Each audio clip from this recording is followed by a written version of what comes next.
বিসমিল্লাহির রহমানির রহিম। সুপ্রিয় ছাত্রছাত্রীরা, mother take Abdul Aziz school and কলেজের পদার্থবিজ্ঞান দ্বিতীয় পত্র অনলাইন ক্লাসে তোমাদেরকে শুভেচ্ছা ও স্বাগতম। আমি মোহাম্মদ মোশাররফ হোসেন চৌধুরী, প্রভাষক, পদার্থবিজ্ঞান, mother take Abdul Aziz school and college. আজকের পাঠ পরিচিতি পদার্থবিজ্ঞান দ্বিতীয় পত্র নবম অধ্যায় পরমাণুর মডেল ও নিউক্লিয়ার পদার্থবিজ্ঞান। আজকের পাঠের আলোচ্য বিষয় বোর্ডের কতিপয় গাণিতিক সমস্যা এবং এর সমাধান নিয়ে আলোচনা করব। আশা করি তোমরা মনোযোগ সহকারে ক্লাসগুলো দেখবে এবং বাসায় অনুসরণ করবে, তাহলে ক্লাসগুলো বুঝতে পারবে। প্রথমে আসা যাক উদাহরণ 9.25। উদ্দীপকের একটা চিত্র দেওয়া আছে। এই চিত্রে এটা হলো তেজস্ক্রিয় ক্ষয়ের একটা লেখচিত্র। এই লেখচিত্রের বলছে উদ্দীপকের চিত্রে একটি তেজস্ক্রিয় এক্স পরমাণুর তেজস্ক্রিয় ক্ষয়ের চিত্র দেখানো হয়েছে, যার গড় আয়ু 2294 ইয়ার। বলছে যে উদ্দীপকে বর্ণিত এক্স পরমাণুর অর্ধায়ু বের করো। ক্ষতে বলছে যে উদ্দীপকের লেখচিত্রটি তেজস্ক্রিয় ক্ষয় সূত্র মেনে চলে, প্রদত্ত তথ্যের ভিত্তিতে গাণিতিকভাবে বিশ্লেষণ করো। যশোর বোর্ড 2016-তে এই গাণিতিক সমস্যাটি এসেছিল। এখন আমরা এটিকে সমাধান করব। আচ্ছা, প্রথমে আসা যাক যে বলছে যে এই যে লেখচিত্র, সেই লেখচিত্র যার গড় আয়ু দেওয়া আছে এবং ওখান থেকে অর্ধায়ু বের করতে বলছে। তাহলে আমরা অর্ধায়ুর সাথে যে ক্ষয় দ্রব্যকের যে সম্পর্ক, সেটা আমরা জানি যে টি অফ হাফ ইকুয়াল টু 0.693/λ, এবং অর্ধায়ু এবং ক্ষয় ধ্রুবকের সাথে যে গড় আয়ুর যে সম্পর্ক, সেটা আমরা জানি টাউ ইকুয়াল টু 1/λ।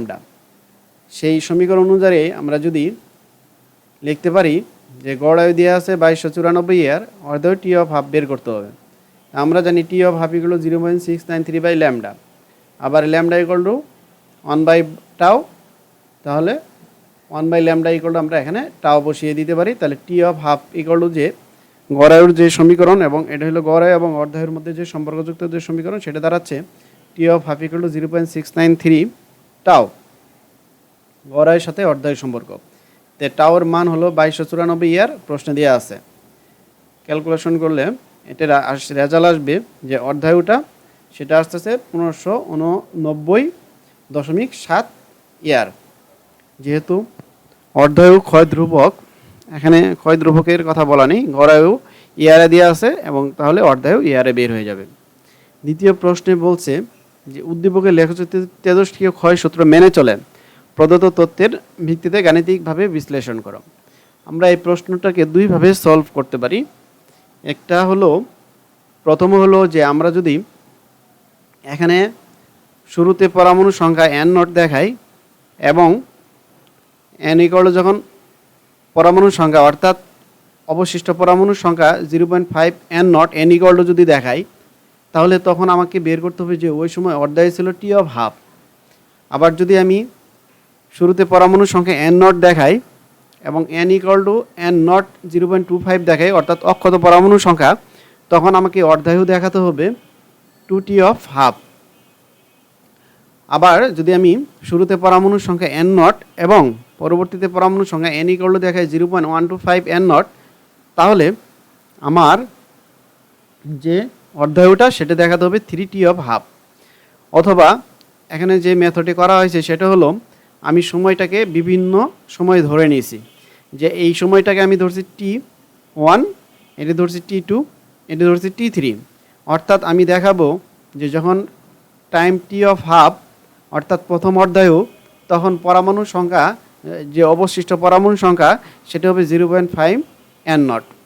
আমি এক্ষেত্রে প্রমাণ করব যে এই ক্ষেত্রে আমি এই সময় একবার আমি পরমাণুর সংখ্যা ধরে অক্ষত পরমাণুর সংখ্যা ধরে সময় বের করতে পারি।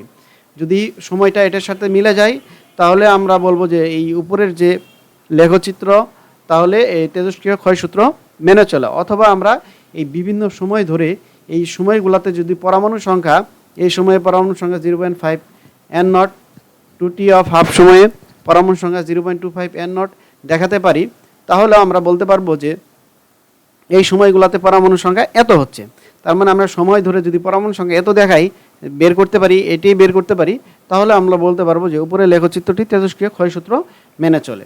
তাহলে আমরা এখানে সময় বিভিন্ন সময় ধরে আমরা বিভিন্ন সময়ে পরমাণুর অক্ষত পরমাণুর সংখ্যা বের করে দেখেছি যে টি অফ হাফ সময়ে পরমাণুর সংখ্যা হলো 0.5 n not, 2t of half সময়ে পরমাণুর সংখ্যা অক্ষত পরমাণুর সংখ্যা 0.25 n নট এবং 3t অফ হাফ সময়ে অক্ষত পরমাণুর সংখ্যা 0.125 n নট। দেখি আমরা কিভাবে করেছি, এখানে হিসাবটা দেখাই। এখানে আমরা প্রথম অধ্যায়ে বলছি যে প্রথম যে অধ্যায়টা সেটা T1 সমান টি অফ হাফ, দ্বিতীয় অধ্যায় T2 equal to 2t of half, তৃতীয় অধ্যায় T3 অর্থাৎ 3t অফ হাফ। বিভিন্ন সময় ধরে নিলাম। তাহলে আমি প্রথম অধ্যায়ের সময় পরমাণুর সংখ্যা অক্ষত পরমাণুর সংখ্যা কত আছে বের করব। দ্বিতীয় অধ্যায়ের সময় পরমাণুর সংখ্যা n2 কত, যদিও গ্রাফে দেওয়া আছে, যদি গ্রাফে দেওয়ার সাথে আমাদের সূত্র ব্যবহার করে ব্যবহৃত মান মিলে যায় তাহলে আমরা বলবো যে উপরে লেখচিত্রটি তেজস্ক্রিয় ক্ষয়সূত্র মেনে চলে। আমরা তেজস্ক্রিয় ক্ষয়সূত্র ব্যবহার করে আবার পরমাণু সংখ্যা বের করতে চাই। গ্রাফে যদিও অক্ষত পরমাণু সংখ্যা দেওয়া আছে সেটার সাথে আমরা মিলাবো। এখন তৃতীয় অধ্যায়ের সময় পরমাণু সংখ্যা n3, সেটাও আমরা দেখব, যদিও দেওয়া আছে 0.125 n নট, সেটা আছে কিনা সেটা আমি ক্যালকুলেশন করেও দেখাবো। ধরা যাক তেজস্ক্রিয় পদার্থটির ক্ষয় ধ্রুবক ল্যামডা এবং অর্ধায়ু টি অফ হাফ। আমরা এটা ধরে নিলাম। আমরা জানি অর্ধায়ুর সাথে ক্ষয় ধ্রুবকের সম্পর্ক হলো t of half equal to 0.693 divided by lambda. সুতরাং ল্যামডা ইকুয়াল আমরা চেঞ্জ করে লিখতে পারি, এক্সচেঞ্জ করে 0.693 বাই টি অফ হাফ। এই জন্য এখন আমরা অক্ষত পরমাণুর সংখ্যার সাথে আদি পরমাণুর যে সম্পর্কযুক্ত ক্ষয় সূচক যে সমীকরণটা, সেই সমীকরণটা হলো এটা। এই সমীকরণ অনুযায়ী এটা হলো তেজস্ক্রিয় রূপান্তর সূত্র। রূপান্তর সূত্রটা আমরা লিখে নিলাম। এই রূপান্তর সূত্র আমরা প্রত্যেকটা টার্মের জন্য কমন হিসেবে ব্যবহার করব। কমন হিসেবে ব্যবহার করার জন্য আমরা এই প্রথমে এই সূত্রটা নিয়ে লিখে নিলাম। আমরা শুধু এটা একটু আকার চেঞ্জ করে লিখব, বিভিন্ন আকার চেঞ্জ করে। যখন T1 হবে অর্থাৎ প্রথম অর্ধায়ুর সময় টি অফ হাফের জন্য আমরা পরমাণুর সংখ্যা যে আছে এটা এই n এর জায়গায় লিখব। প্রথম অক্ষত পরমাণুর সংখ্যা সেটা আমরা n1 দিয়ে প্রকাশ করলাম। সেই n1 এর মান হচ্ছে আমাদের n1, n এর জায়গায় n1, n নট আদি পরমাণুর সংখ্যা শুরুতে যেটা ছিল এটি থাকবে ই ল্যামডা। ক্ষয় ধ্রুবক তো একটা নির্দিষ্ট পদার্থের ক্ষেত্রে ক্ষয় ধ্রুবক একই থাকবে। যেমন রেডিয়ামের জন্য ক্ষয় ধ্রুবক হলো একরকম, আবার হলো ইউরেনিয়ামের জন্য ক্ষয় ধ্রুবক একরকম। এটা চেঞ্জ হবে না, কারণ এখানে মেটাল চেঞ্জ করা হয়নি, পরমাণু চেঞ্জ করা হয়নি, পরমাণুটা একই আছে, তাই এর ক্ষয় ধ্রুবক চেঞ্জ হবে না। এর বিভিন্ন টাইম চেঞ্জ হয়েছে, বিভিন্ন সময়ের জন্য অক্ষত পরমাণুর সংখ্যা পরিবর্তন হবে। তাই এখানে আমরা সময় প্রথমটার ক্ষেত্রে T1 দিতে পারি। তাহলে n নট আমরা ই ল্যামডাকে আমরা অর্ধায়ু দিয়ে যদি আমরা প্রকাশ করি তাহলে এইভাবে পাবো। এই ল্যামডা এই মানটা বসিয়ে দিয়েছি ইন্টু T1 হলো প্রথম অর্ধায়ুর সময়, সেই মানটা বসিয়ে দিয়েছি। তাহলে টি অফ হাফ কেটে যাবে, থাকবে 0.5 n নট। তাহলে আমরা প্রথমে পেয়ে গেলাম যে আমার প্রথম সময়ে যে প্রথম অর্ধায়ুর সময়ে অক্ষত পরমাণুর সংখ্যা 0.5 n নট। আমি এটা এখন দেখাই লেখচিত্রে সেটা ছিল কিনা। এটা হলো প্রথম অর্ধায়ুর সময়। এই সময় টাইম যখন এখন তখন অক্ষত পরমাণুর সংখ্যা এই জায়গায় অবস্থান করতেছে। এই সময়ে অক্ষত পরমাণুর সংখ্যা হলো 0.5 n নট। ঠিক তদ্রূপ আমরা দেখাতে পারি যখন দ্বিতীয় অর্ধায়ুর সময় অর্থাৎ T2 equal to 2t of half এর জন্য n2 equal to n not E two the power lambda T2, টির জায়গায় আমরা T2 বসিয়ে দিয়েছি আর n এর জায়গায় n2 বসিয়ে দিয়েছি এবং n not E two the power minus আমরা ল্যামডাকে আবার অর্ধায়ু সাথে সম্পর্কিত ওই মানটা বসিয়ে দিয়েছি এবং এখানে T2 জায়গায় 2t অফ হাফ বসিয়ে দিয়েছি। T2 হাফ কেটে গেলে থাকবে 2, গুণ করে লিখলে এটা পাওয়া যাবে 0.25 n নট। অর্থাৎ দ্বিতীয় অর্ধায়ুর সময় যে অক্ষত পরমাণুর সংখ্যা সেটা এটা। এবং তৃতীয় অর্ধায়ু সময়ে যদি আমরা এই মানটা আবার বসাই N3 সমান আমরা পাবো 0.125 N0। অর্থাৎ আমরা দেখতেছি যে গ্রাফে যে বিভিন্ন সময়ে যে অর্ধায়ুর মানগুলা গ্রাফে যে বিভিন্ন অর্ধায়ু সময়ে যে অক্ষত পরমাণুর সংখ্যা দেওয়া আছে, আমরা সূত্র ব্যবহার করেও সেই অক্ষত পরমাণুর সংখ্যা সেগুলি বের করলাম।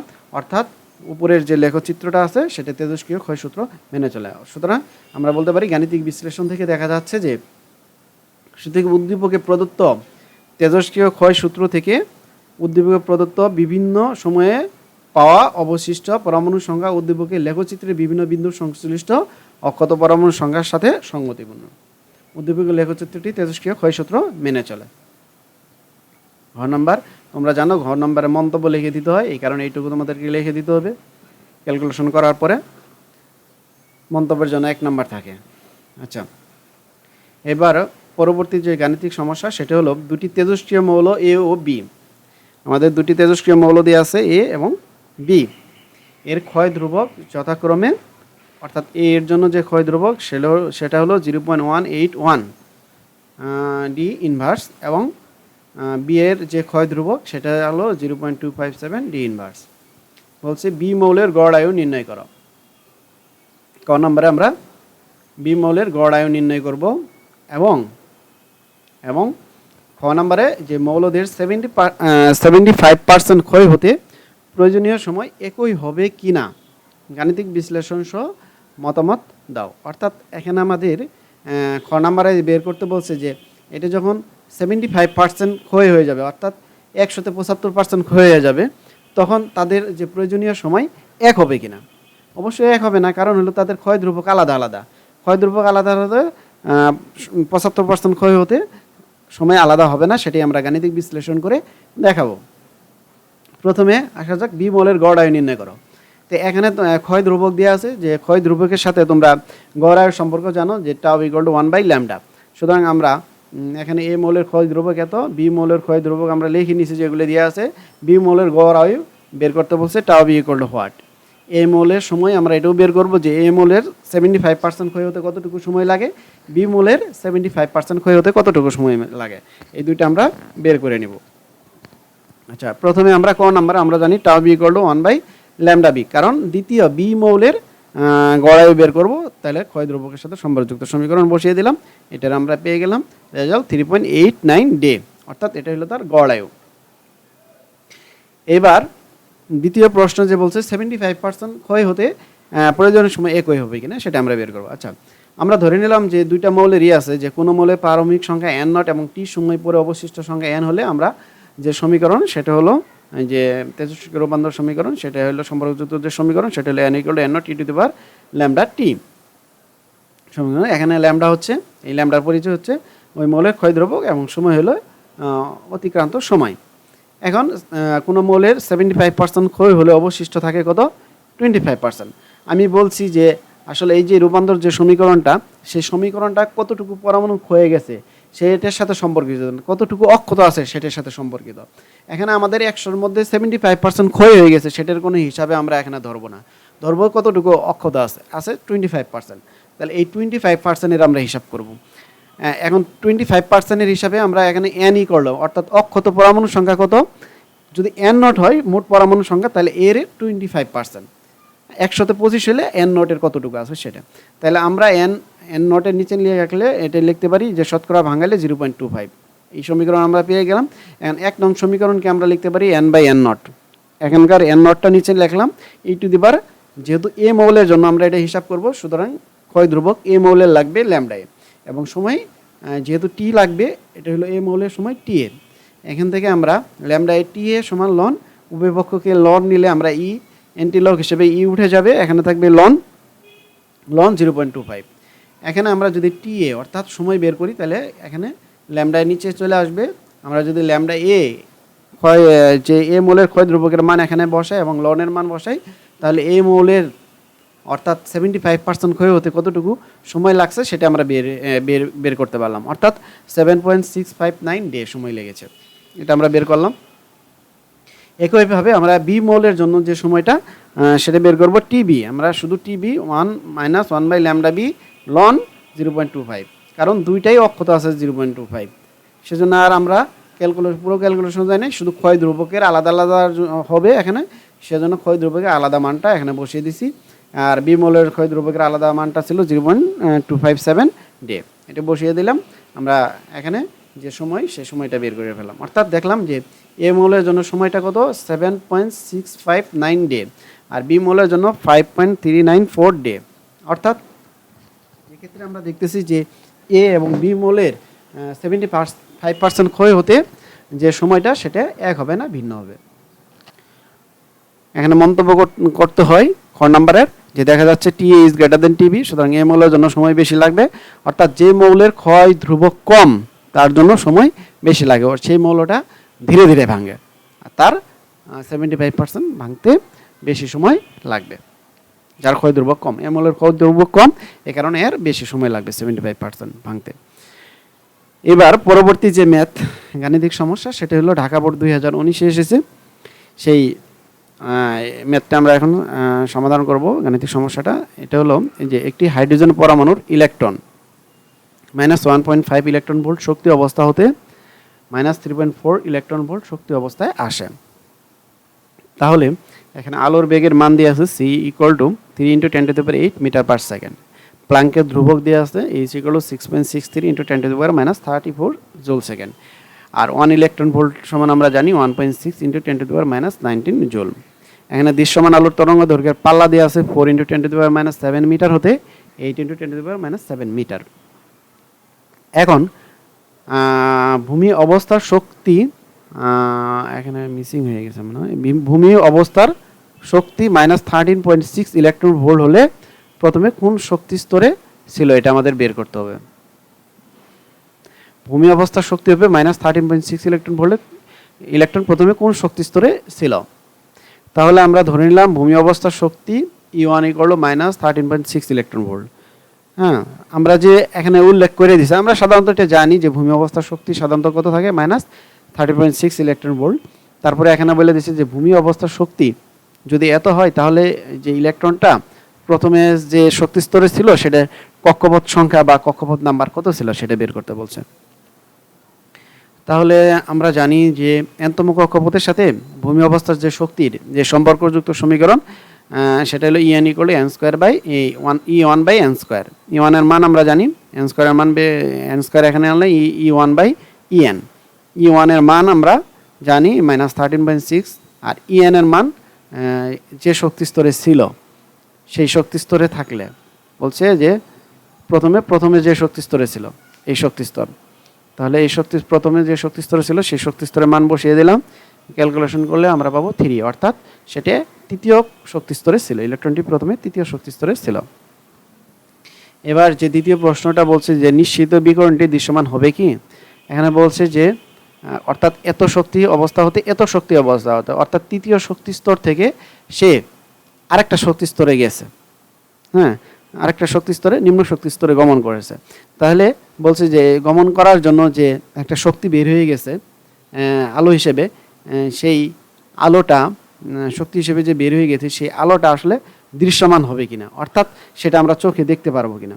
আমরা চোখে দেখার জন্য যে তরঙ্গ দৈর্ঘ্যের যে পাল্লাটা সেটাও দেওয়া আছে যে 4 × 10⁻7 মিটার হতে 8 × 10⁻7 মিটার, অর্থাৎ যদি আমরা যে তরঙ্গটা বের হয়ে গেছে বা আলোটা বের হয়ে গেছে সেই আলোর তরঙ্গ দৈর্ঘ্য যদি 4 × 10⁻7 মিটার হতে 8 × 10⁻7 মিটারের মধ্যে থাকে তাহলে আমরা বলবো যে এটা দৃশ্যমান হবে। আচ্ছা, তাহলে আমরা নিশ্চিত বিকিরণটি দৃশ্যমান। এখানে প্রথমে যে শক্তি স্তরে ছিল সেই শক্তি স্তরটা হলো প্রথম শক্তি স্তর ধরে নিলাম আদি অবস্থান, অর্থাৎ 1.5 ইলেকট্রন ভোল্ট মাইনাস, এবং এই শক্তি স্তর থেকে পরবর্তী যে আরেকটা শক্তি স্তরে গমন করছে সেই শক্তি স্তরের শক্তি, তাহলে শক্তি স্তর দ্বয়ের যে শক্তির পার্থক্যটা সেটি শক্তি আলোর শক্তি হিসেবে বের হয়ে যাবে, সেটা আমরা E1 - E2 = আমরা ধরলাম এটা শক্তি, আলোর যে শক্তি, আলোর প্লাঙ্কের ধ্রুবক যদি H হয় তাহলে ওই যে আলোর কণা ফোটন ওর শক্তি হবে Hf। তাহলে আমরা শক্তির পার্থক্য হলো এত, সেই শক্তির পার্থক্য = ফোটনের শক্তি Hf দিয়ে প্রকাশ করতে পারি। আমরা এটা যোগ বিয়োগ করলে পাবো 1.9 ইলেকট্রন ভোল্টকে আমরা জুলে নিয়ে যাব এবং এখানে যে প্লাঙ্কের ধ্রুবক সেটা জুল জুলে নিব, কারণ সবগুলাকে এসআই ইউনিটে নিতে হবে। তাহলে আমরা কম্পাঙ্কের একক পাবো হার্জ দিয়ে, অর্থাৎ আমরা কম্পাঙ্ক পাবো যে ফোটন যে বের হয়ে গেছে সেই ফোটনের কম্পাঙ্ক হলো 4.6 × 10⁻14 হার্জ। কিন্তু আমাদের বের করতে বলছে যে ফোটনটা বের হয়ে গেছে সেই ফোটনটা তরঙ্গ দৈর্ঘ্য দৃশ্যমান হবে কিনা। তাহলে সেই ফোটনের তরঙ্গ দৈর্ঘ্যটা আমরা বের করব এবং ওই পাল্লার মধ্যে আছে কিনা সেটা দেখব। তাহলে আমরা জানি কম্পাঙ্কের সাথে তরঙ্গ দৈর্ঘ্যের যে সম্পর্ক এবং বেগের যে সম্পর্ক, সেই সমীকরণ অনুযায়ী আমরা জানি c = f ল্যামডা আর f = লিখতে পারি c/λ। এটাকে উল্টাই লিখলে আমরা লিখব λ = c/4.6 × 10⁻14, অর্থাৎ কম্পাঙ্ক দিয়ে ভাগ করে লিখব। অর্থাৎ তরঙ্গ দৈর্ঘ্য পাচ্ছি আমরা λ = 6.5 × 10⁻7 মিটার। তাহলে এই দেখতেছি আমরা যে এই তরঙ্গ দৈর্ঘ্য যে আছে 4 × 10⁻7 metre is greater than 8 × 10⁻7 metre. অর্থাৎ আমি যেটা পাচ্ছি যে তরঙ্গ দৈর্ঘ্যটা নির্গত ফোটনের তরঙ্গ দৈর্ঘ্য দৃশ্যমান আলো তরঙ্গ দৈর্ঘ্যের পাল্লার মধ্যে অবস্থান করতেছে, অতএব নিশ্চিত বিকিরণটি দৃশ্যমান হবে। তার মানে আমাদের যে রেঞ্জটা দেওয়া আছিল সেই রেঞ্জের মধ্যেই এটা অবস্থান করতেছে। ঠিক আছে, তাহলে আমরা বলতে পারি যে এটা কি হবে, দৃশ্যমান হবে। এরপরে আরেকটা গাণিতিক সমস্যা, সেটা হলো কুমিল্লা বোর্ড 2019-এ এসেছে। দেখো এই গাণিতিক সমস্যাটা, যে ইউরেনিয়াম নিউক্লিয়াস এবং বেরিয়াম নিউক্লিয়াস দুয়ের ভর দেওয়া আছে। হ্যাঁ, নিউক্লিয়াসের ভর দেওয়া আছে এক্ষেত্রে, এবং প্রোটন ও নিউট্রনের ভর যথাক্রমে এত, এবং একটা প্রোটনের ভর কত এবং একটা নিউট্রনের ভর কত সেটাও দেওয়া আছে। এবং বলা আছে যে এর ভরকে যদি আমরা কেজি কিলোগ্রামে নিয়ে যাই তাহলে 1 AU অ্যাটমিক মাস ইউনিট সমান পাবো 1.6 × 10⁻27 কেজি। এটা -27। অর্থাৎ ইউরেনিয়াম এর ভর ত্রুটি নির্ণয় করতে বলছে। নিউক্লিয়ন প্রতি বন্ধন শক্তি বনাম প্রথমে ভর ত্রুটি নির্ণয় করতে বলছে, এরপরে নিউক্লিয়ন প্রতি বন্ধন শক্তি বনাম ভর সংখ্যা লেখচিত্রে কোন নিউক্লিয়াসটি উপরে অবস্থান করবে গাণিতিকভাবে বিশ্লেষণ করতে বলছে। প্রথমে আমরা ভর ত্রুটি নির্ণয় করব। যেহেতু এখানে আমাদের যে ভরটা দিয়ে আছে সেটা নিউক্লিয়াসের ভর দেওয়া আছে, তাহলে নিউক্লিয়াসের ভর দেওয়া থাকলে আমাদের হাইড্রোজেনের পারমাণবিক ভর দরকার নেই। আমাদের সরাসরি যে সূত্র সেটা আমরা ইউজ করব, যে ভর ত্রুটি সমান আমরা লিখতে পারি যে জেট ইন্টু প্রোটন, মানে প্রোটন সংখ্যা ইন্টু প্রোটনের ভর প্লাস নিউটন সংখ্যা ইন্টু নিউটনের ভর মাইনাস নিউক্লিক ভর, যে এই নিউক্লিয়াসটা আছে তার ভর কতটুকু সেই নিউক্লিক ভরটা আমরা বাদ দিয়ে দেব। অর্থাৎ 92 ইন্টু প্রোটনের ভর, একটা প্রোটনের ভর, এবং নিউটন ইন্টু, অর্থাৎ নিউক্লিয়াস কী দিয়ে গঠিত, প্রোটন এবং নিউটন তাদের মোট ভর, এবং তার থেকে নিউক্লিয়াসের ভর বাদ দিয়ে দিতে হবে। নিউক্লিয়াসের ভর বাদ দিলে আমরা পাচ্ছি এটা হলো তার ভর ত্রুটি। অর্থাৎ যখন নিউক্লিয়াসটা যুক্ত অবস্থায় থাকে তখন তার যে ভর এবং মুক্ত অবস্থায় যে ভর তার পার্থক্য হলো এত। একে আমরা কেজিতে নিয়ে গেলে তাহলে এটা আমরা 1.66 × 10⁻27 দিয়ে গুণ করে নেব, তাহলে আমরা এটা কেজিতে পেয়ে যাব 1.42 × 10⁻27 কেজি। এখন আমরা ভর সংখ্যার সাথে আমরা দেখব যে নিউক্লিয়ন প্রতি বন্ধন শক্তি এবং ভর সংখ্যার গ্রাফ দেখব, যে এই গ্রাফে কোন নিউক্লিয়াসটি উপরে অবস্থান করে সেটা আমরা আলোচনা করব। আচ্ছা, তাহলে আমরা দেখতেছি যে থেকে ইউরেনিয়ামের ভর ত্রুটি পেয়ে গেলাম এত। তাহলে এর নিউক্লিয়ন প্রতি বন্ধন শক্তি বের করতে হলে আমাদের এর যে পারমাণবিক যে ভর সংখ্যা আছে সেটা দিয়ে ভাগ করে দিতে হবে।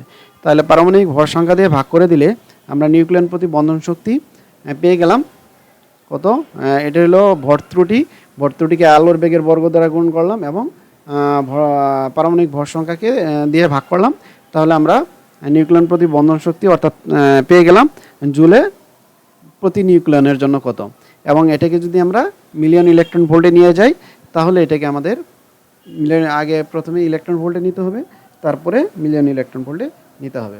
প্রথমে 1.6 × 10⁻19 দ্বারা ভাগ করতে হবে এবং পরবর্তীতে এটাকে 10⁻6 দ্বারা ভাগ করতে হবে। তাহলে এটা কিসে চলে যাবে, তাহলে এটা মিলিয়ন ইলেকট্রন ভোল্টে পাওয়া যাবে। এবং এইবার আমরা বেরিলিয়াম এর ভর ত্রুটি নির্ণয় করব। বেরিলিয়ামের ভর ত্রুটি নির্ণয় করার জন্য যেহেতু নিউক্লিয়াসের ভর দেওয়া আছে, তাহলে প্রোটন এর মোট ভর এবং নিউট্রনের মোট ভর বের করে নিউক্লিয়াসের ভর থেকে বাদ দিতে হবে। তাহলে আমরা একই প্রসেস, আমরা এখানে যে ভর ত্রুটিটা সেটা পাচ্ছি 2.24। এখন নিউক্লিয়ন প্রতি বন্ধন শক্তি বের করতে হলে এই ভর ত্রুটিকে আলোর বেগের বর্গ দিয়ে গুণ করতে হবে এবং প্রতি নিউক্লিয়নের জন্য যেহেতু তার পারমাণবিক ভর সংখ্যা দ্বারা ভাগ করতে হবে। তাহলে প্রথমে এটা আমি জুলে পাবো, তারপরে এই জুলটাকে আমি মিলিয়ন ইলেকট্রন ভোল্টে আগের মতো নিয়ে যাব। নিয়ে যাওয়ার পরে এখন আমরা এই ইউরেনিয়াম এবং বেরিলিয়াম এই নিউক্লিয়াসের প্রতি বন্ধন শক্তি বনাম ভর সংখ্যা লেখচিত্রটি দেখাবো আমি। এদিকে যদি আমি ভর সংখ্যা দেই আর এদিকে যদি আমি মিলিয়ন ইলেকট্রন ভোল্ট দেই প্রতি বন্ধন শক্তির, নিউক্লিয়ন প্রতি বন্ধন শক্তির মান বসাই, তাহলে 1 2 3 4 5 6 7 8 9। আর এখানে আমি ভর সংখ্যা 141 235 বিভিন্ন ভর সংখ্যার জন্য। তাহলে প্রথমে 141 আসবে। যখন ভর সংখ্যা 141 সেই নিউক্লিয়াসটা হলো আমাদের বেরিলিয়াম।